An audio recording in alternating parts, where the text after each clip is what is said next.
Hey everyone, it's Jonathan, and welcome to the second to last episode of the year. This time we're talking about another brand new version of A Christmas Carol. That's actually two in a row. Last time we talked about the new Netflix animated version, and this time we're talking about the new musical version on Apple TV Plus. Apparently they're all streaming this year. How long before we get a new Disney Plus version?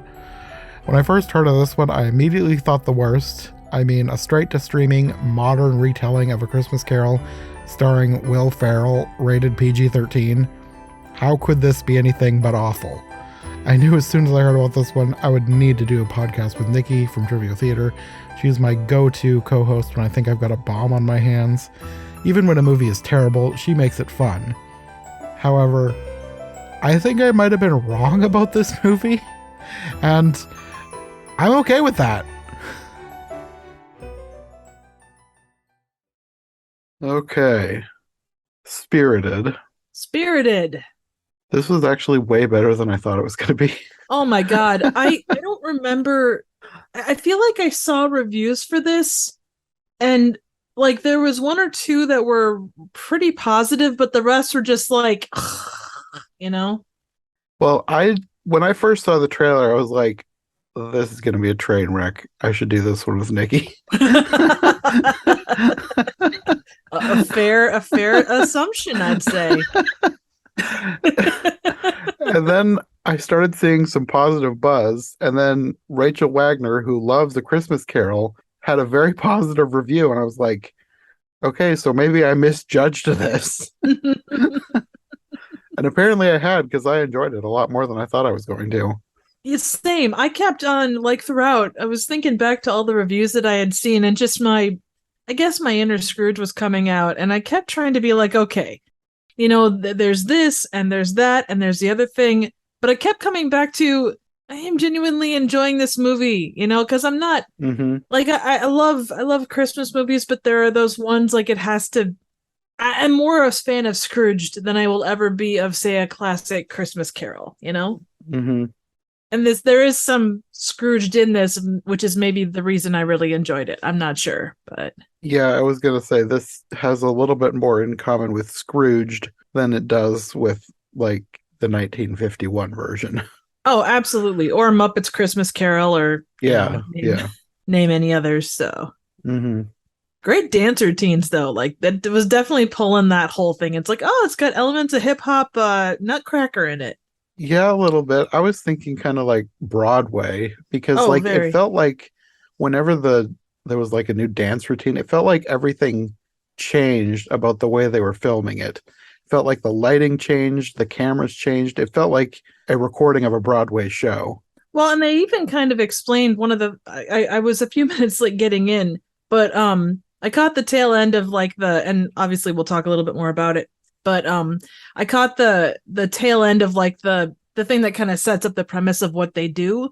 Mm-hmm. But then they go back up to limbo or whatever you want to call it, and they even talk about how the afterlife is a musical. Yes. Which is actually pretty awesome. Yes, I laughed at that. But then it was like it's a lot more than just the afterlife because there were people singing that they're not dead. So true. So you missed the beginning then? I caught the like I thought so the place that the theater that I went to was a pretty small theater, and didn't have like the names above the door of any of the movies. So they said it's down there, and I went looking from theater to theater, and I didn't see any characters I knew. So I went back and forth between like 3 different theater doors and a maintenance door by accident because nothing was labeled. I'm sitting there frantically like, oh crap, it's whatever time. Oh no. Okay, that's not it. Explosions, that's probably not it. Random lady that looks like suburban house mom, maybe. Oh gosh, I don't see Will Ferrell or anybody. What do I do? Let's see, mop and bucket, and that's definitely not it. Well, it was probably the suburban housewife because yeah, it totally was. So this opened with a different Scrooge type character who is a literal Karen. Like her name is literally Karen.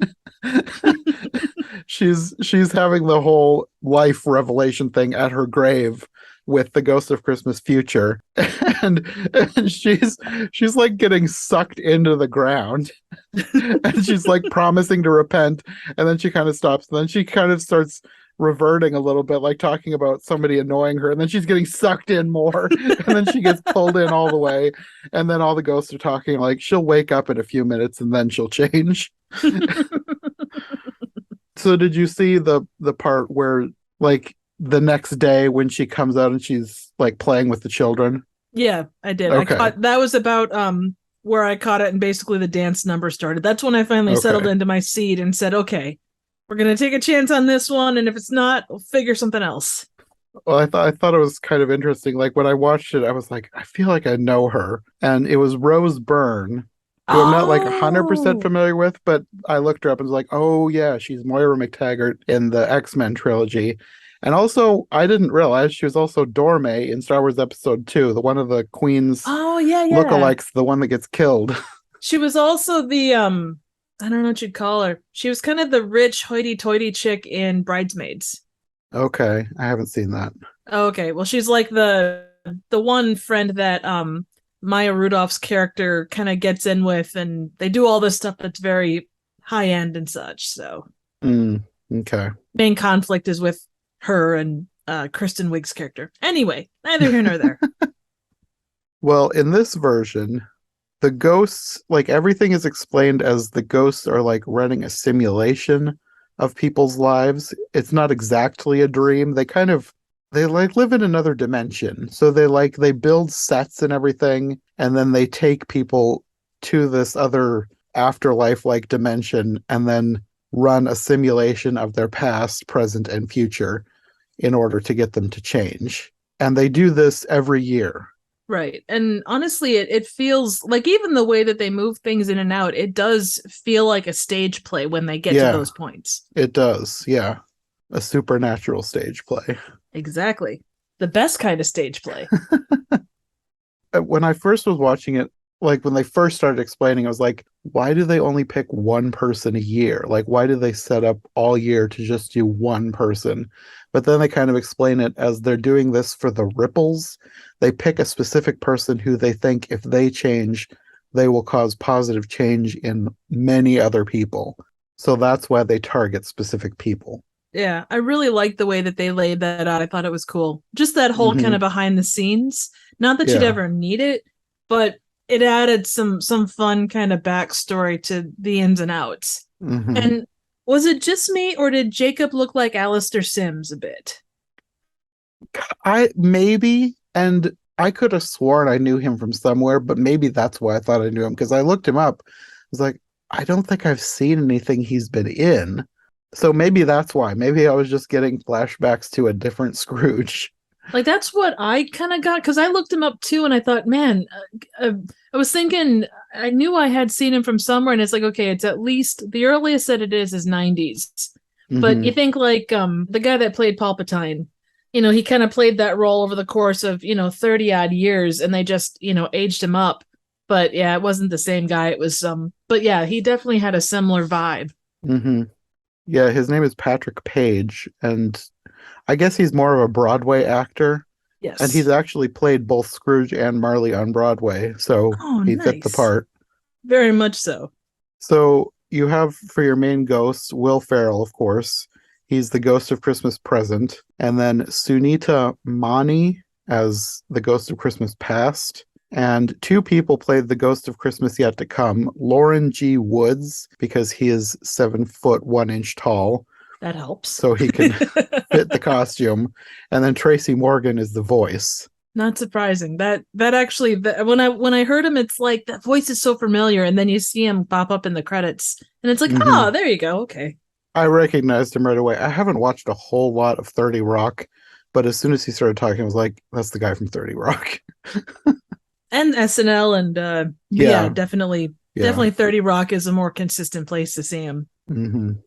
So obviously, if you're listening to this, you already know we're going to get into spoilers, but as soon as they said that Jacob Marley was the guy in charge, I was like, oh, okay, well, then Scrooge is the Ghost of Christmas Present. Oh, yeah, 100%. I mean, there was a couple things, including what happened to one of the main characters, it's like, okay, the way this is going, you could just kind of say, even by the poster, you can kind of say, okay, this is going to happen, and certain people are going to take over the role of Ghost of Christmas Present. Yeah, I didn't think that going in, but the second they said that was Jacob Marley who was leading everything, I was like, okay, well, if he's still around and he's not in hell or whatever happens to the ghosts, then obviously Scrooge is going to be here too. And I mean, of all the people playing the ghosts, Will Ferrell fits the look of Scrooge better than the others. So, Oh, definitely. I mean, you could have a gender swap Scrooge, but you already had that in Gremlins. there's lots of gender swap Scrooge. Oh yeah, Like but anything on the Hallmark honest. channel, I've done so many. They do gender swap Scrooge all the time. But let's be honest, Mrs. Deagle was far and away the most interesting. She would have been a good Scrooge. They could have done a really good Scrooge with her. But yeah, they play that up like it's a huge reveal towards the end, but I figured it out like 5 minutes in. Whenever they announced Jacob Marley, it's like, okay, well, I know where this is going. Exactly. I did wonder when they said that he had been Ghost of Christmas Present for 46 seasons. I wonder how they equate seasons. I don't know. I mean, it feels like it was just a number tossed out because he said that he was in research for 10 years and then he moved up to Ghost of Christmas Present. So maybe he's one of the people, like you had that group of people who were like commenting on things that were happening. Maybe he was one of those that like set the stage or whatever at first. Quite possibly. Because who knows how everything works. Yeah, it's a big thing to pick up if you're just new to it. Mm-hmm. In the afterlife realm, they have a Hall of the Redeemed. And if I had had a chance to watch this more than once, I would have gone through and just paused throughout this to see who all I could see, because I know there's got to be more Easter eggs. The two that stood out to me, and I don't know if it got close enough that I could have read the tag, but there was a statue of a dog. So apparently one year they picked a dog to go after.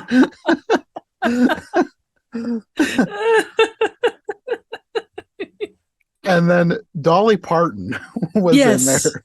That was also in the trivia. I was going to bring that up. That was kind of neat. Although I don't think she was ever anything but an awesome person. It's like, oh. No, that's when I first noticed her, I was like, why on earth would they have Dolly Parton in here?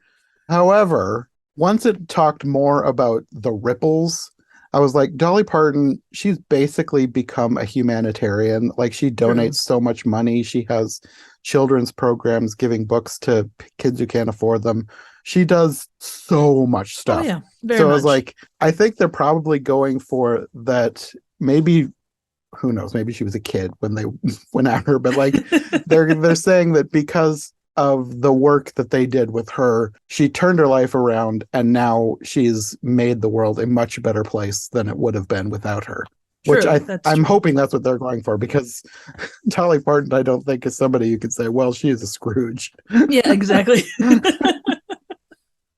it might have been on a small scale too. I mean, who knows? I mean, that's like you said, it's Easter eggs above everything else. So yeah. Did you happen to catch the other, not that there weren't a lot of people of note, and they mention her, but did you happen to catch the other, like, big kind of cameo in this? Are you talking about the one when they go back to Scrooge's past? I don't remember 100% where it was. Judi Dench? Yes. Yes. Where did that come from? It's like, what? I mean, that's great, but why? That was like out of left field. She was there 1 minute and gone the next. She had like one line. Like, I was writing notes on my phone because I saw this at a theater, and I was writing a note, and then all of a sudden I hear Judi Dench, and then I look up and it's like, oh crap, I missed it. Yeah, it was during the musical number in Scrooge's past. Like, they had a line about Judi Dench being there, and she came in. I think she said one line, and then she was gone. They flew her all the way from England for that. No, kidding. I don't know. Well, these days she could have been on a green screen. She wouldn't have even had to have been there. True. Who knows? Very true. Well, the main story revolves around a character named Clint Briggs, who is the Scrooge character of this movie. And the ghosts are following him as they're doing their research to figure out the next person to change. They've just finished this Christmas. That was the Karen that they've converted. So now they're picking a new person to work on throughout this year. And they're going after this guy who's like a marketing influencer. I'm not sure exactly what his role is, but they talk about him like he specializes in social media disinformation campaigns. Basically, And yeah. he basically uses internet outrage and hate to sell products. Absolutely so. And I think you kind of get that PR manager type, but Hmm. more social media than just, probably handles everything, but Yeah. there's no such thing as bad press. He basically knows how to weaponize people's worst instincts in order to sell things. Which was an interesting take. And he's using it to sell Christmas trees. Oh yeah, that was actually, you get so much of that now, but it is actually quite hilarious. So Hmm. And the other main character is, I think it's his vice president. First, I thought she was a secretary, but I think she's referred to as a vice president. yeah, kind of right hand woman. Yeah, her name is Kimberly, and this is Octavia Spencer. We should say Ryan Reynolds plays Clint Briggs, but I think everybody Right. already knows that. Yeah. I was surprised to see her in this. Not that, because I don't know, this, for as big, quote unquote, as this movie is, it doesn't feel like a big movie. Does that make sense? Probably because I mean, it is in theaters, but like it was mainly an Apple TV film. So True. those don't generally feel like they're, I don't know, a big blockbuster.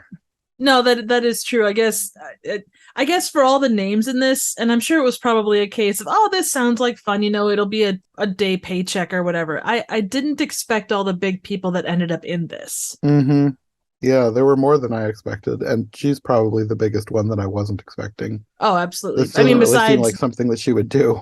besides Judi Dench, of course. Oh, of course, yes. And I didn't even know that she could sing, Octavia Spencer. Oh, it was beautiful. Yeah, she was great.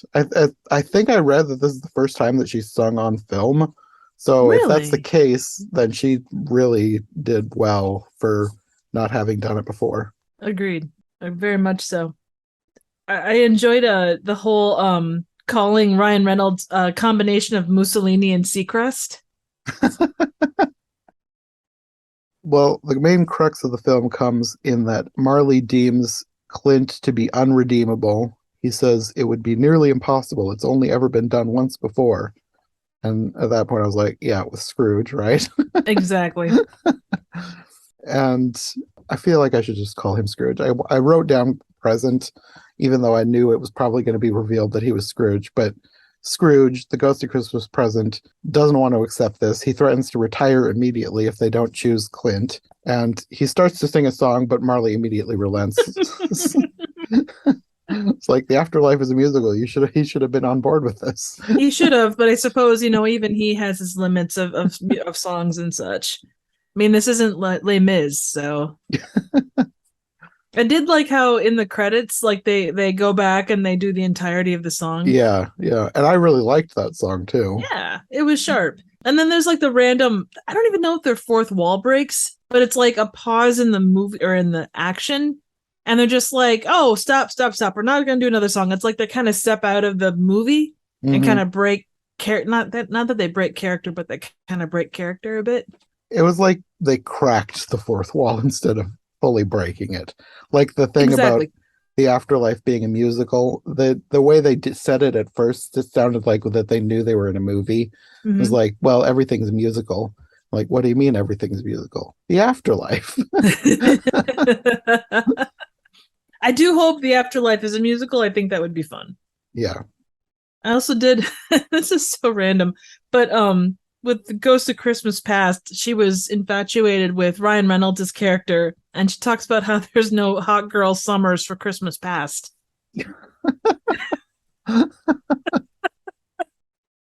I guess I should mention too, you talked about present threatening to retire. Apparently in this afterlife, when someone retires, they get to be human again. So if he retired, he would go back to Earth. Apparently at his current age, like he wouldn't go back as a baby and grow up again. He would just go back and be a human as he is now. So that becomes important later. Yeah, very much so. I wonder how old Scrooge was supposed to be because not that Will Ferrell looks old, like 70s, but he doesn't exactly look like he's 40. I'm not sure. Like a lot of different versions of A Christmas Carol, that Scrooge is supposed to be old, but some look older than others. And with this one, like you had the flashbacks to when he was Scrooge, and he looked like ancient, but they put on a ton of makeup and bad teeth and a Yeah. terrible frizzy wig. So I'm not sure and exactly what his age was supposed to be. yeah. Well, and two, I mean, I'm sure that some of the aging part of it, maybe not so much for other versions of A Christmas Carol, but definitely this one, play into the fact that evil makes you look older. Yeah, yeah. So the ghosts spend the next year getting ready for the next Christmas, and they're like following Clint around doing research on him. And they learn that he has a niece, which whenever I watch a version of A Christmas Carol, I like try and figure out who is who, like Mhm. who is supposed to be the stand-in for which character.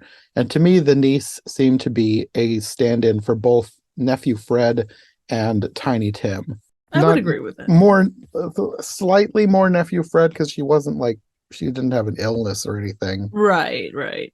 but she would fit for nephew Fred because she was his sister's only child and his sister has died. So that's where that fit in for me, I guess. Well, and I think to some extent his brother kind of plays the other half of Fred there too, because he's endlessly Yeah, optimistic, and yes. they kind of took the character of Fred and kind of split him a bit. Yeah, that was what I was also thinking. But his brother has a well, not that nephew Fred always has a pronounced role, but his I guess his brother would fit into that because he wasn't in the movie a whole lot. It did focus more on the niece. Hmm. Even though he was there, he was just kind of in the background.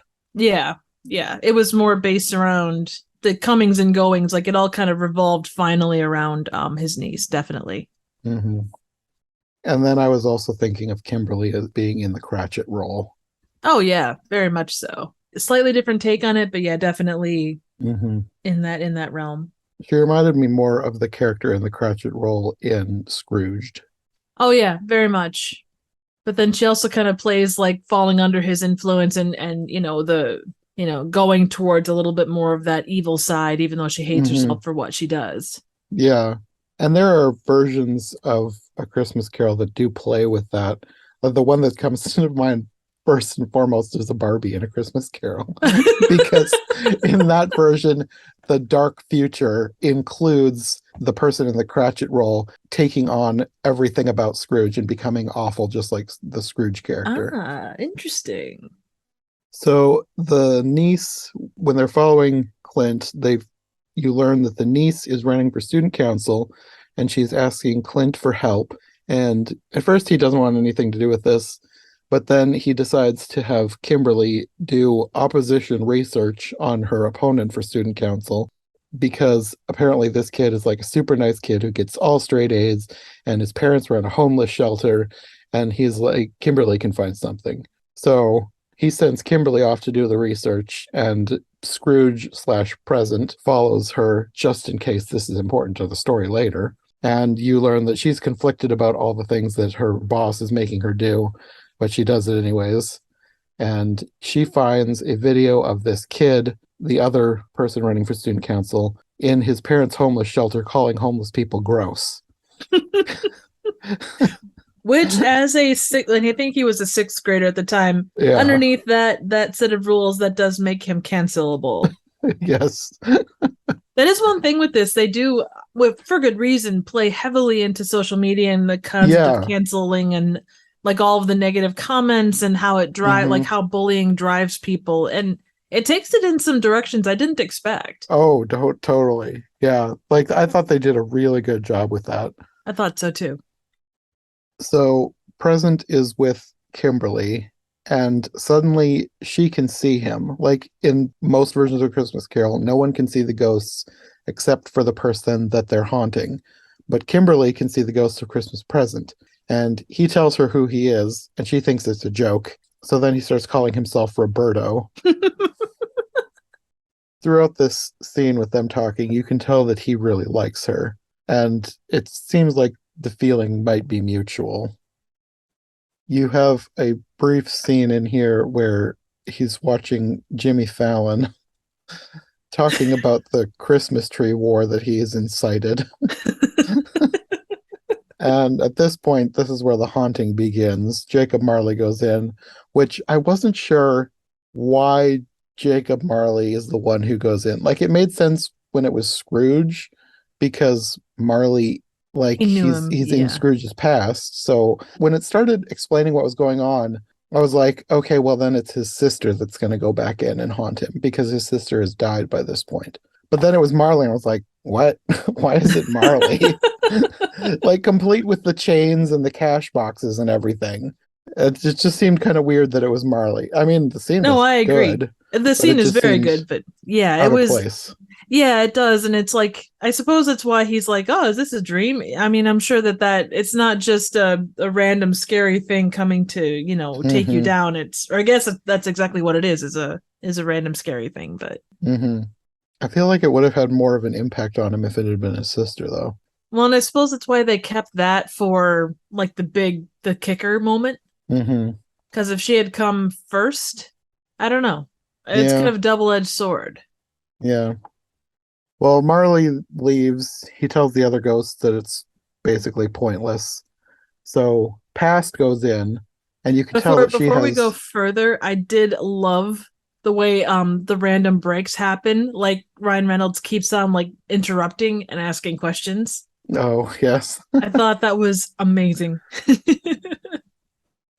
So Past goes in, and you can tell that she has a thing for him. Like she's before this, she's talked about how attractive he is. And I think it's back with the other ghosts. You don't really see much of what's happening. And then she comes back and says that she did something very unprofessional and has left him in the 80s. So she wants Present to go in and take over for her because he's just too attractive. That is for someone that's probably done it for a good long time, that was rather unprofessional. Yes. Of course, that's just me. If I was face to face with Ryan Reynolds, I might have done the same thing. Well, at this point, Present goes in and he sees Clint's tragic backstory. This kind of gave me shades of some of the Hallmark versions. Oh, I'm sure. Because a lot of the Hallmark versions will have, like, they'll be set in modern day. So you'll go back to the 80s and you'll just have, like, parents being terrible. So in this one, Clint's mother is pretending to give him a puppy for Christmas, but she didn't actually get him a puppy. She just tells him that she did and that it escaped. So then he's all distraught and trying to find the puppy. But then Clint tells Present that it was the best lesson he's ever gotten because he learned that people will believe anything that they really want to. And he wanted a dog so bad it was easier for him to believe that he had a dog and it was lost than that he never had a dog at all. And that's a neat way to spin it to kind of be like, well, this massive heartbreak that killed me, made me Mm-hmm. stronger kind of a thing. Mm-hmm. And then you fast forward later in his life, and you have someone I thought that was going to end up being a Belle type character because he has a girlfriend, but she doesn't really have too much of a role, and she can see through how bad he is. So Right. she wasn't as big of a character as you would have expected because she doesn't last very long in the story. Well, and that whole thing kind of goes back to more of Ghost of Christmas or well, Scrooge's story, kind of. Mm, Like that's what they reference it a little bit later on, and it's like, oh yeah, I guess that makes sense. I mean, mm-hmm, they're probably when they're trying to plan, they're probably like, tossing everything at the wall and just seeing what sticks. mm-hmm. Since he is such a hard nut to crack. Well, at this point in his life, you have a scene where they're meeting up with his family at a mall, and his sister reveals that she's going to have a baby, and I think she's doing like in vitro fertilization. I'm not Yeah. sure if it's said exactly, but I mean, it's she's essentially sperm bank, so yeah, something like that. She's not married, she doesn't have a partner, she just wants a baby, so she's paying for a procedure. And screw I was going to call him Scrooge. Clint. Clint is not supportive of this idea, and this is where his girlfriend breaks up with him. I mean, from the perspective, it's not it's not an outside the box argument for someone to say, hey, you have the support, but you don't have the support to do this on your own, kind of a Mm-hmm. thing. But Yeah. to be that kind of callous, it's like, dude. Yeah. So we fast forward even further, and he's being fired from his job for using all of his terrible tactics. So he's starting his own company, and he takes Kimberly with him. And then he kind of plays the his boss there kind of plays the Fezziwig role. That's kind of what I was thinking. It was just a little bit more downplayed. Like Fezziwig, like has the big party, and like everybody loves him, and this wasn't too much of that. I guess just fills the role in that he was kind of his mentor for a while. Right, exactly. He tried to teach him right from wrong, but Yeah, Clint wasn't having any of that. yeah. So you fast forward a little bit further, and his sister is dying. She's going to ask him a question, which you probably can just guess that she's going to want him to take her daughter. Mm-hmm. But he freaks out. He runs off. And then he ends up like running through his memories and into the headquarters, like out of the simulated past and into the afterlife realm, however that works. Exactly. Well, I mean, it's like the backstage of any Yeah, theater, I suppose. yeah. So he ends up finding Presence study and finds a lot of pictures of Kimberly.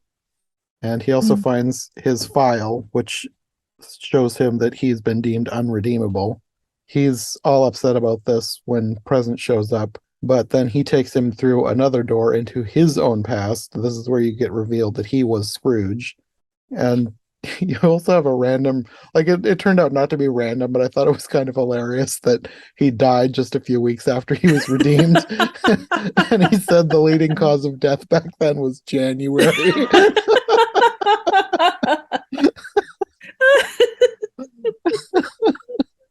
There were some very like really smart comedy moments in this, I will say. Uh-huh. You Yeah. have to watch for them, but they come up and go. They're just Yeah. awesome.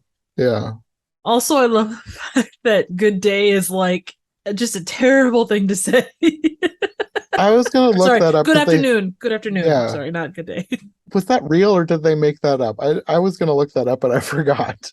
I'm pretty sure that it was just made up. You know, that it's more the good afternoon kind of a deal. Yeah, that's I kind of wondered, but they made such a big deal out of it. It was like I didn't know if that was based on something real or not. Let me just look it up here. Oh, it's an innocuous phrase, is not a historic insult. Okay. But it is what Dickens wrote Scrooge would yell at various other characters. In older versions of A Christmas Carol from the 40s and 50s, would use that vernacular as if it was a bad word. Okay. So it's the way that it's said more than anything else. So they just took Yeah. that to the next level and made it, quite rude. Yeah. Okay, that makes sense. But yeah, this is where Judi Dench comes in the middle of the big Good Afternoon musical number. I also loved how things kind of got turned for the first time, and Ryan Reynolds kind of plays devil's advocate. Mm-hmm. Yeah, he's asking him a ton of questions about his past. And this is where the thing about him dying a few weeks later is important, or you start to get hints that it was important because he asked him if he was actually redeemed. Because, like, he only lived a few more weeks. Like, what's to say he wouldn't have reverted back to his old ways? Right. And I guess this kind of gives him sort of like a crisis of conscience, like wondering, was I actually redeemed? Am I actually a good person? And I wonder if that was with him before. It could have been. Like just the way that he wanted to go after someone irredeemable in the same way that he was. Yeah, because he did, like, thinking back to the way the whole thing started, like with him getting really upset about, like, Marley did not want to go after Clint because he was unredeemable, and he's really upset about that. That does make sense. Like, if he already had that in the back of his mind, Right. like, he wanted to prove he was actually a good person. Exactly. We'll also say that during the song there was an Oliver reference that was kind of fun. Yes, Oliver Twist shows up for some reason. I mean, it's Victorian, London. Why would it not? I mean, it's Dickens. I mean, if Scrooge can be real, then there's a Dickens cinematic universe, and and Oliver Twist is also real. Exactly. But Marley ends up intervening here, taking them back and forcing them to go by the book. So then you have Present in his actual role, like as he is in the story, like in the big green robe on top of the giant pile of food and delights and whatever else. and it cracked me up because Clint called it a giant toilet of food.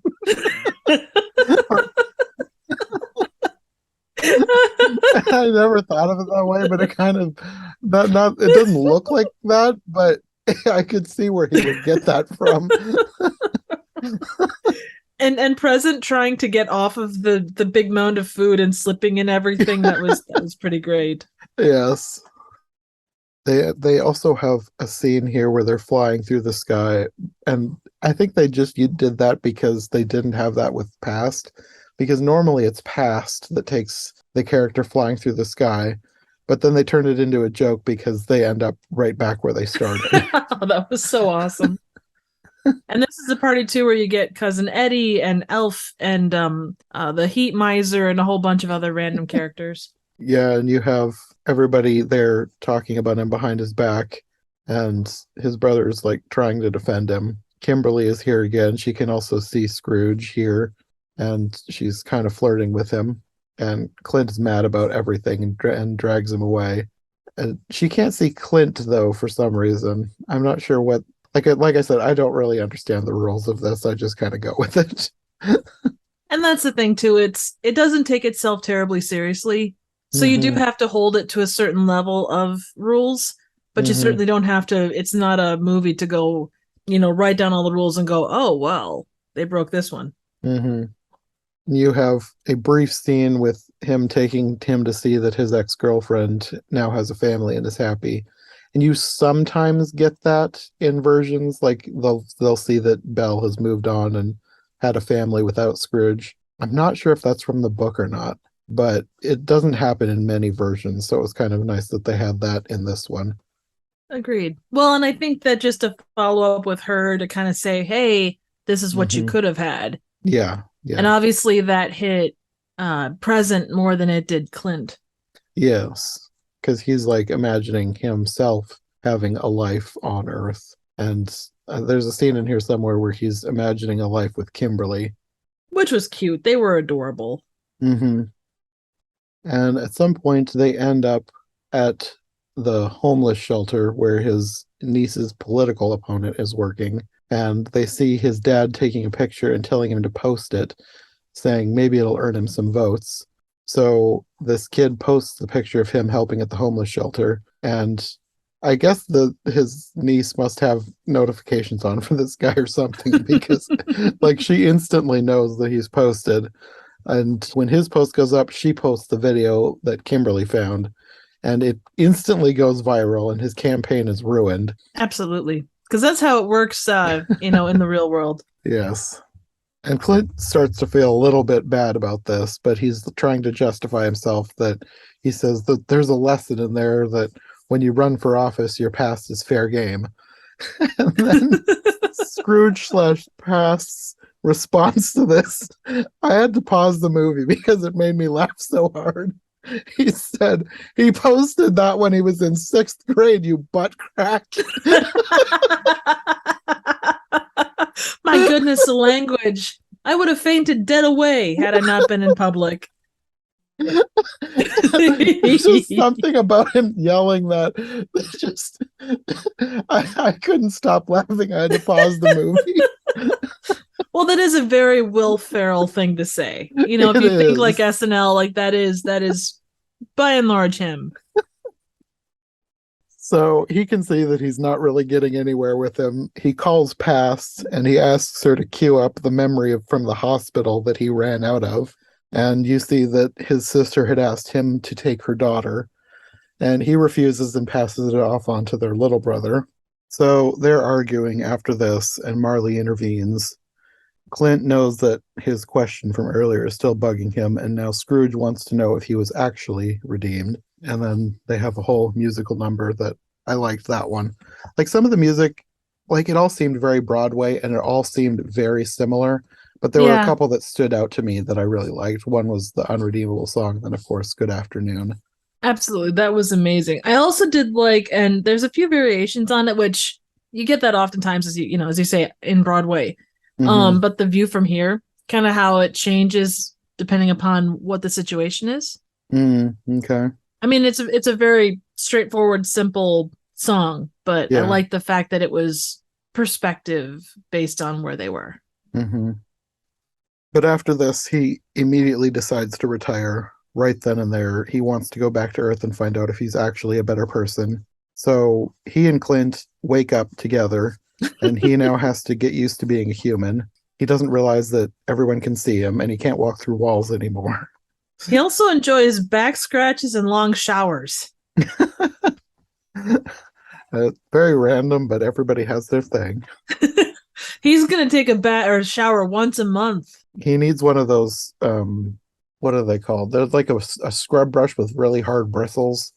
He needs one of Oh, like a those so he can give not a himself a loofah. back scratch in a long shower. There you go. Also, the outfit, the fact that it was a little fashionably tight. Yes, but Kimberly liked that. Oh yeah. Well, how could you not? So he and Kimberly leave together, and he tells Clint to watch out for the next ghost because he's coming soon, and he wants him to just hear him out. So they go off and they have sort of a date. They go on a walk, and that's where you get the view from here, and they Mhm. kiss.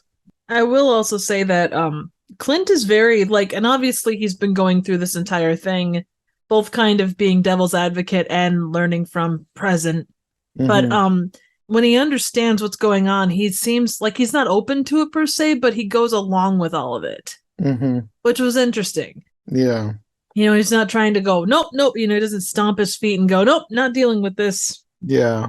Once in a while you get a Scrooge that does that, and those aren't usually my favorites. No, understood. Just that amount of openness was, I guess, a little surprising Hmm. in a good way, but still. Well, I thought it was interesting in this version. You have him, like when he sees himself when he has died in the future, he's had a long life. He's died at 93. Mm-hmm. The thing that ends up getting him is that you follow his niece's political rival, and you see that after she has posted this video and it's gone viral, he apparently killed himself, which that went to a dark place that I was not expecting this movie to No, go. absolutely not. And they kept it's not that it was graphic, but it was No, you definitely don't like even it was see it happen. no, You but just it was know. yeah, it was kind of a memorial setup and there was rain falling and stuff. Yeah, it definitely hit out of left field. Hmm. But it worked for this movie. Oh yeah, Like the whole social media thing, like it fit in perfectly. it did. And very relevant for a lot of what happens. Hmm.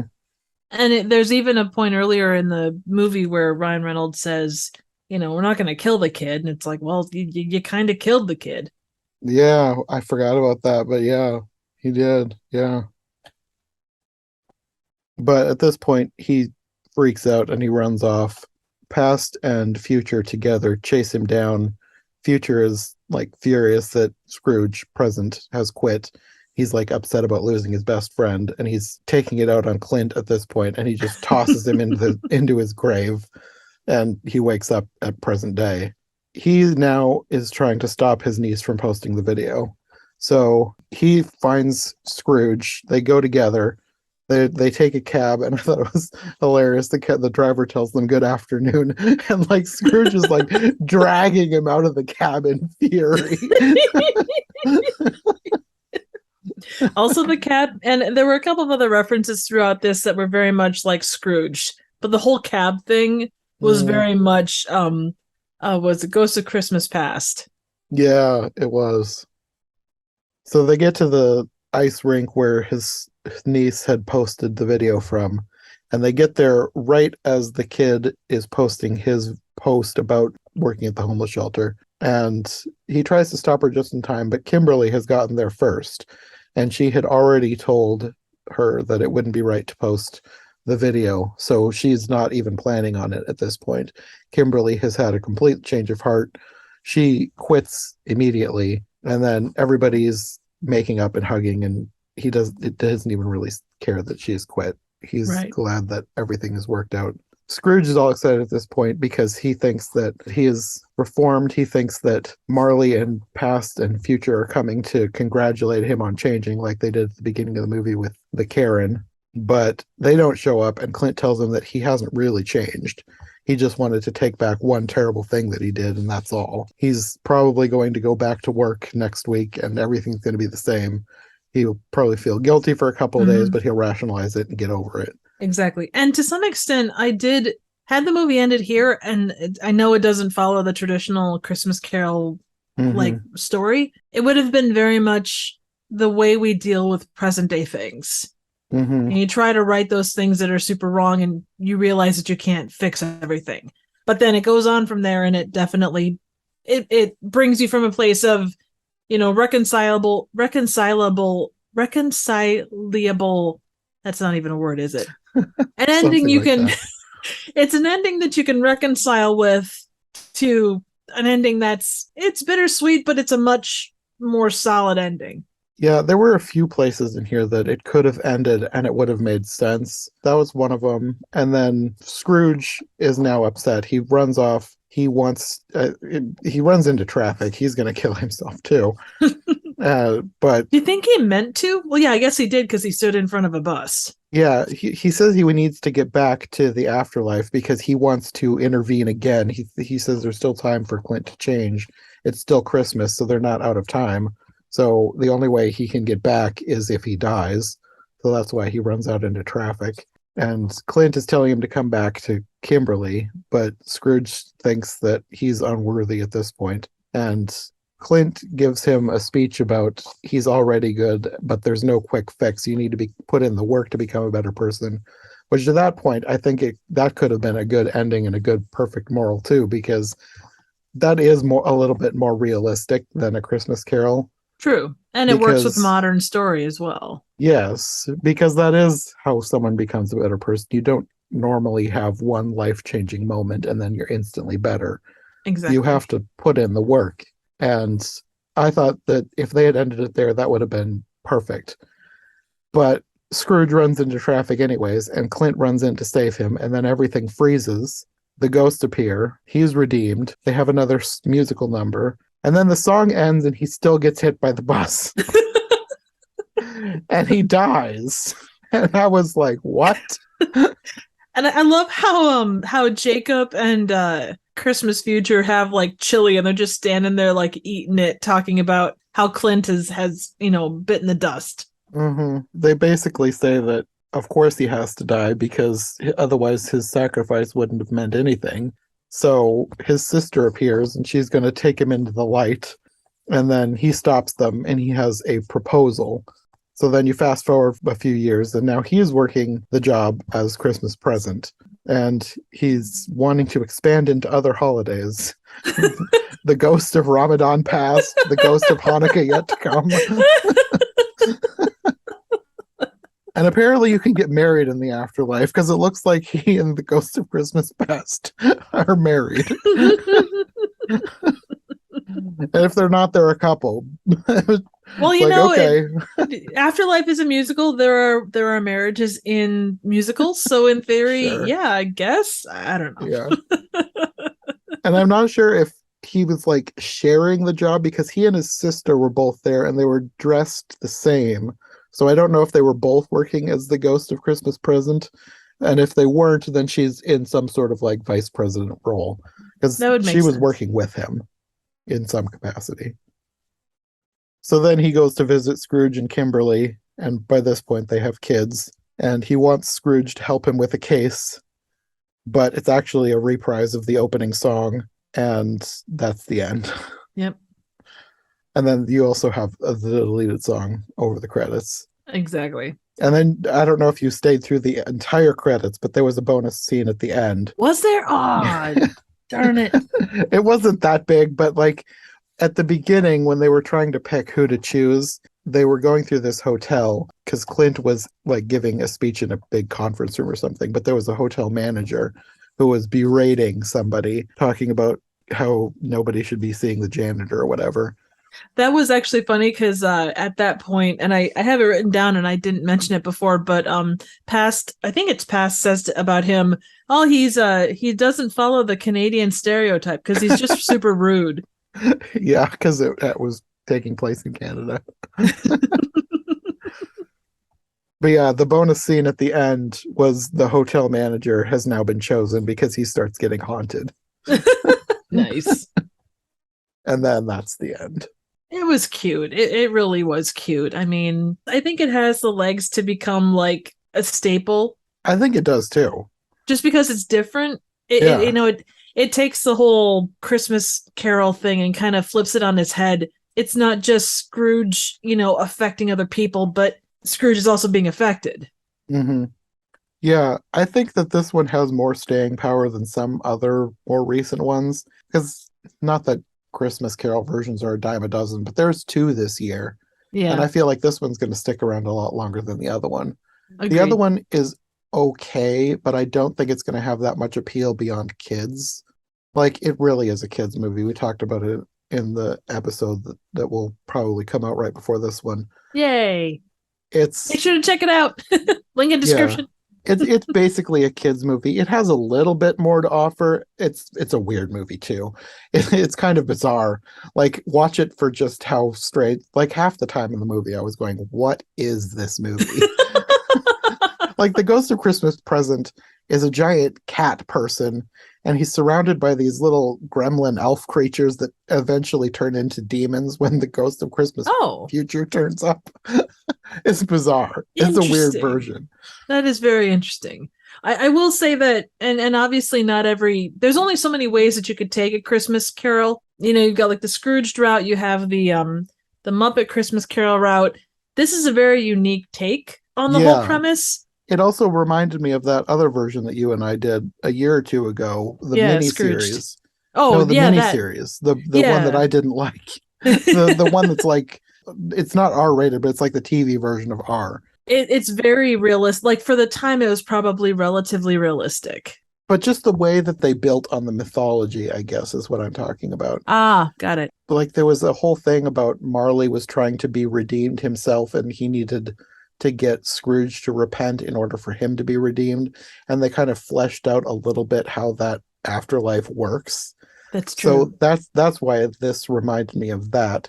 I liked this version way better than that one, of No course. way. Come on. I couldn't but, tell.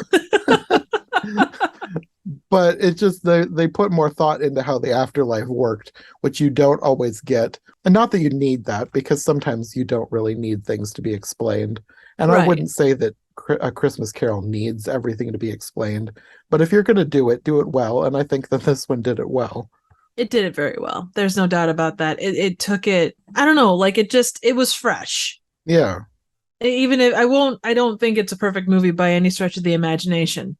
But I did walk out of it on I didn't anticipate liking this as much as I did. Like No, I me thought, oh, neither. okay, it's gonna be because you think about all the Christmas movies that come out in the course of, the season. Hmm. And they can't all be Santa Claus and the Ice Cream Bunny. Thankfully not. Oh, come on. You like that. But it's you think about them and they all kind of follow that same path or a very similar Hmm. path. And Yeah. this one it did, but it did it in a very unique way and it was something outside the box and it played that Broadway thing, but it didn't like overstay its welcome. There Hmm. wasn't more songs than there should have been, and there's a couple of fourth wall breaks. There's some funny moments.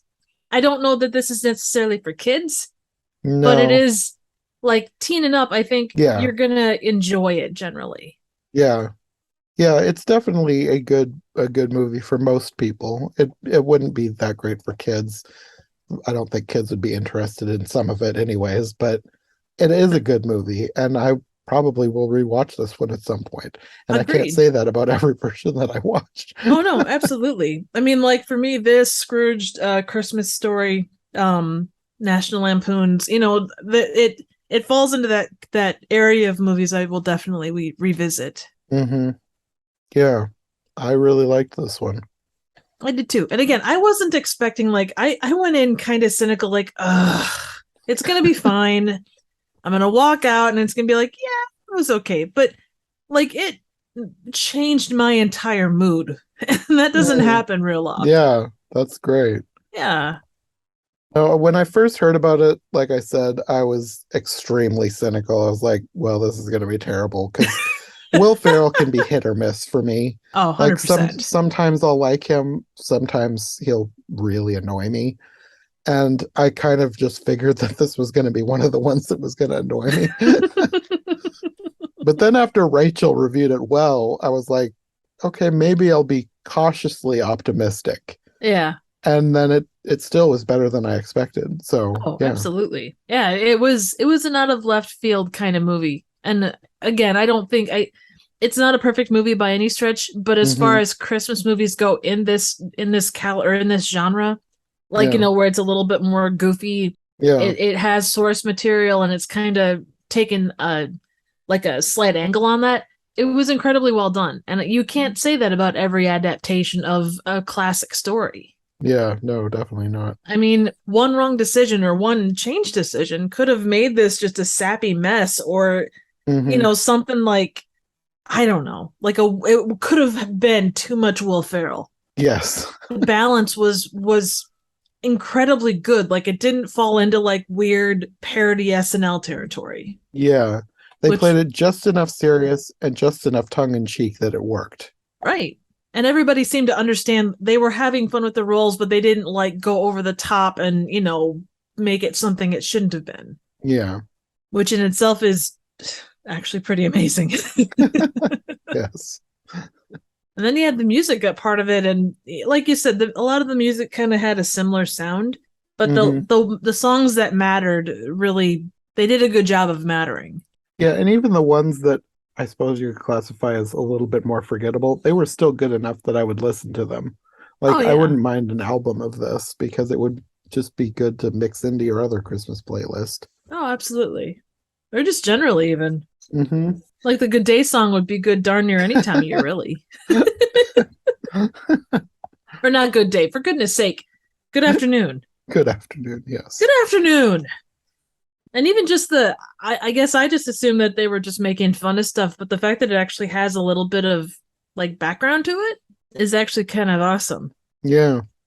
I did really enjoy, and I mentioned this a couple of times, but they refer to Scrooged a couple of times, and like I say, the cab scene it was like kind of a thing, I don't know. I know it's not a perfect Christmas movie, but I really love Scrooged, and to see that part especially because I think the cab is probably like top 5 for me, so or top 5 things in Scrooged. So yeah. Well, I think that's going to be all for our discussion on Spirited. Do you want to let people know where they can find you if they want more from you? Well, first, let me just say to you, good afternoon. Well, I never. And to that I say, good afternoon, sir. So you can find me here on YouTube at Trivial Theater. I do a wide array of random, obscure, and straight up bad movies. By the time this comes out, there will be new content on my channel. I'm just not 100% sure what yet. So definitely stay tuned and check that out. I am doing a few Christmas-related things. They may not just quite come out at Christmas. So we'll see. That's kind of how I'm feeling about some of my stuff right now. I'm so busy. I'm not sure if all this is going to make it before Christmas. Hey, I'm going to try, but we'll see. Hey, the 12 days of Christmas start on Christmas. Okay. So that makes me feel a little better. I'd say that you're probably okay. You can also find me on Twitter and Instagram at Trivial Theater. Okay. Well, I will have links to those in the description. And to all those listening, good afternoon. I knew that was coming. How could you not? Run a joke into the ground. Call it a day.